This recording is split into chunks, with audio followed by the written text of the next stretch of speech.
আসসালামু আলাইকুম। আজকের ভিডিওতে আমি বাংলাদেশ থেকে কুয়েতের ভাড়া দেখাবো। তো আমি আপনাদের দুইটা এয়ারলাইন্সের টিকিটের ফেয়ার চেক করে দেখাবো, ইন্ডিগো এয়ারলাইন্স এবং এয়ার অ্যারাবিয়া।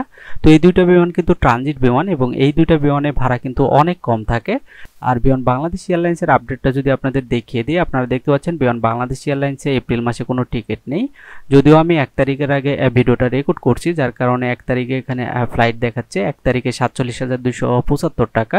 তো আপনারা কিন্তু বিমান বাংলাদেশ এয়ারলাইন্সে কোনো টিকিট পাবেন না ঢাকা থেকে কুয়েত সিটিতে। তো যাই হোক, আমি আপনাদের ইন্ডিগো এয়ারলাইন্স এবং এয়ার অ্যারাবিয়ার ভাড়াগুলো দেখাচ্ছি। এই দুইটা বিমানের ভাড়া অনেক কম আছে। এর সাথে আমি আপনাদের ফ্লাইটের সময় এবং ব্যাগেজগুলো দেখিয়ে দিব। তো আপনারা দেখতে পাচ্ছেন ইন্ডিগো বিমানে এপ্রিলের 5 তারিখ যে ভাড়া আছে তা হলো 41,963 টাকা, 6 তারিখ আছে 33,547 টাকা, 7 তারিখ আছে 35,022 টাকা, 8 তারিখ আছে 30,365 টাকা। আমরা যদি মাসের পরবর্তী ডেটগুলোর ভাড়া দেখি ইন্ডিগো এয়ারলাইন্সে, যে কোনো এয়ারপোর্টের ভাড়া জানতে আপনারা কমেন্টস করে জানাবেন।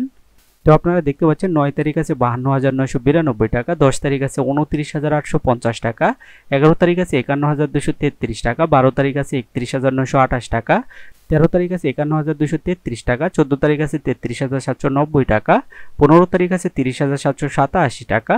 আমরা যদি মাসের পরবর্তী ডেটগুলোর ভাড়া দেখি ইন্ডিগো এয়ারলাইন্সে, আপনারা দেখতে পাচ্ছেন 16 তারিখ আছে 47,403 টাকা, 17 তারিখ আছে 29,650 টাকা, 18 তারিখ আছে 44,610 টাকা, 19 তারিখ আছে 29,650 টাকা, 20 তারিখ আছে 44,610 টাকা।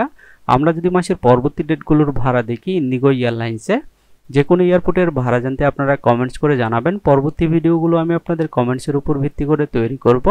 তো আপনারা দেখতে পাচ্ছেন 21 তারিখ আছে 29,650 টাকা, 22 তারিখ আছে 30,343 টাকা, 23 তারিখ আছে 44,610 টাকা, 24 তারিখ আছে 29,650 টাকা, 25 তারিখ আছে 48,357 টাকা, 26 তারিখ আছে 29,650 টাকা, 27 তারিখ আছে 44,610 টাকা। আমরা যদি মাসের শেষ তারিখগুলোর ভাড়া দেখি, আপনারা দেখতে পাচ্ছেন 28 তারিখ আছে 29,650 টাকা, এরপর 29 তারিখ আছে 30,343 টাকা, 30 তারিখ আছে 47,165 টাকা। তো এটা ছিল ইন্ডিগো এয়ারলাইন্সের ভাড়া বাংলাদেশ থেকে কুয়েতের। তো আমরা যদি ফ্লাইটের সময়গুলো দেখি, আপনারা দেখতে পাচ্ছেন বিকাল 5টা 25 মিনিটে একটা ফ্লাইট দেখাচ্ছে। এটা আমরা যদি চেক করি, এটা চেন্নাইতে ট্রানজিট হয়ে যাবে, এটা সময় লাগবে 11 ঘন্টা 5 মিনিট। এরপর আমরা দুপুর 2টা 10 মিনিটে একটা ফ্লাইট দেখতে পাচ্ছি, এটা মুম্বাইতে ট্রানজিট হয়ে যাবে, এটা সময় লাগবে 11 ঘন্টা 20 মিনিট। এরপর বিকাল 4টা 25-এ একটা ফ্লাইট দেখতে পাচ্ছি, এটা আমরা যদি চেক করি দিল্লিতে ট্রানজিট হয়ে যাবে, এটা সময় লাগবে 10 ঘন্টা 10 মিনিট। আমরা যদি এই ব্যাগেজগুলো দেখি, আপনারা দেখতে পাচ্ছেন সেভার ফেয়ারে 30 কেজি সেকেন্ড লাগেজ এবং 7 কেজির হ্যান্ড লাগেজ নিতে পারবেন। অর্থাৎ আমি যে ভাড়াগুলো দেখালাম এগুলো সেভার ফেয়ারের ভাড়া। এটাতে আপনারা 30 কেজি সেকেন্ড লাগেজ এবং 7 কেজির হ্যান্ড লাগেজ নিতে পারবেন। এরপর ফ্লেক্সি প্লাস ফেয়ারে আপনারা 30 কেজি সেকেন্ড লাগেজ এবং 7 কেজির হ্যান্ড লাগেজ নিতে পারবেন। আর সুপার 6 ফেয়ারে আপনারা 35 কেজি সেকেন্ড লাগেজ এবং 7 কেজির হ্যান্ড লাগেজ নিতে পারবেন। তো এটা ছিল ইন্ডিগো এয়ারলাইন্সের বিমান ভাড়া, ফ্লাইটের সময় এবং ব্যাগেজ সম্পর্কে ধারণা। তো আমরা যদি এখন এয়ার অ্যারাবিয়ার বিমান ভাড়াগুলো দেখি, তো আপনারা দেখতে পাচ্ছেন এয়ার অ্যারাবিয়াতে এপ্রিলের 5 তারিখ যে ভাড়া আছে তা হলো 54,466 টাকা, 6 তারিখ আছে 51,830 টাকা, 7 তারিখ আছে 49,848 টাকা, 8 তারিখ আছে 47,399 টাকা। আমরা যদি মাসের পরবর্তী ডেটগুলোর ভাড়া দেখি এয়ার অ্যারাবিয়াতে, যে কোনো এয়ারপোর্টের ভাড়া জানতে আপনারা কমেন্টস করে জানাবেন। পরবর্তী ভিডিওগুলো আমি আপনাদের কমেন্টসের উপর ভিত্তি করে তৈরি করব। তো আপনারা দেখতে পাচ্ছেন 9 তারিখ আছে 47,324 টাকা, 10 তারিখ আছে 48,539 টাকা, 11 তারিখ আছে 47,697 টাকা, 12 তারিখ আছে 47,697 টাকা, 13 তারিখ আছে 53,171 টাকা, 14 তারিখ আছে 52,798 টাকা, 15 তারিখ আছে 47,436 টাকা। আমরা যদি মাসের পরবর্তী ডেটগুলোর ভাড়া দেখি এয়ার অ্যারাবিয়াতে, তো আপনারা দেখতে পাচ্ছেন 16 তারিখ আছে 54,056 টাকা, 17 তারিখ আছে 45,472 টাকা, 18 তারিখ আছে 53,171 টাকা, 19 তারিখেও সেম ভাড়া, 20 তারিখ আছে 55,687 টাকা। এরপর 21 তারিখ আছে 55,314 টাকা, 22 তারিখ আছে 44,332 টাকা।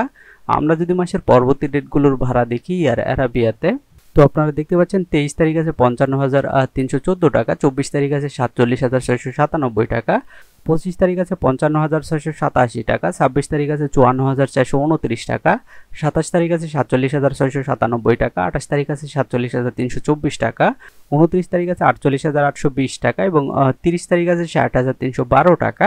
এটা ছিল এয়ার অ্যারাবিয়ার ভাড়া। আমরা যদি ফ্লাইটের সময়গুলো দেখি, আপনারা দেখতে পাচ্ছেন সকাল 6টা 5 মিনিটে একটা ফ্লাইট আছে, এটা শারজা এয়ারপোর্টে ট্রানজিট হয়ে যাবে, সময় লাগবে 14 ঘন্টা 45 মিনিট।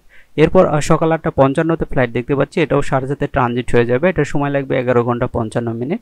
এরপর বিকাল 4টা 40-এ ফ্লাইট আছে, এরপর রাত 9টা 5 মিনিটে ফ্লাইট দেখতে পাচ্ছি এবং রাত 10টা 35 মিনিটে ফ্লাইট দেখতে পাচ্ছি। তো এখানে কিন্তু অসংখ্য ফ্লাইট দেখাচ্ছে, সবগুলোই শারজা এয়ারপোর্টে ট্রানজিট হয়ে যাবে, আর ট্রানজিটের সময় কম বেশি আছে, যার কারণে অনেকগুলো ফ্লাইট দেখাচ্ছে। তো এটা ছিল এয়ার অ্যারাবিয়ার বিমান ভাড়া এবং ফ্লাইটের সময়। আমরা যদি ব্যাগেজটা চেক করি, আপনারা দেখতে পাচ্ছেন বেসিক ক্লাসে কোনো চেক ইন লাগেজ নিতে পারবেন না, 10 কেজি শুধু হ্যান্ড লাগেজ নিতে পারবেন। তো আমি যে ভাড়াগুলো দেখালাম এগুলো বেসিক ক্লাসের ভাড়া। এরপর ভ্যালু ক্লাসে 30 কেজি চেক ইন লাগেজ এবং 10 কেজির হ্যান্ড লাগেজ নিতে পারবেন, এটার ভাড়া আরেকটু বাড়বে। এরপর আলটিমেট ক্লাসে আপনারা 40 কেজি চেক ইন লাগেজ এবং 10 কেজির হ্যান্ড লাগেজ নিতে পারবেন, এটার ভাড়া আমরা আরেকটু বেশি দেখতে পাচ্ছি। তো এটা ছিল এয়ার অ্যারাবিয়ার বিমান ভাড়া। তো এই ছিল আজকের টিকিটের আপডেট। নিয়মিত টিকিটের আপডেট পেতে চ্যানেলটি সাবস্ক্রাইব করে রাখতে পারেন। আর এই ভিডিওটি আপনার কোনো উপকারে আসলে ভিডিওটিতে একটি লাইক দিবেন। আজকের মতো এই পর্যন্তই, সবাই ভালো থাকবেন, আল্লাহ হাফেজ।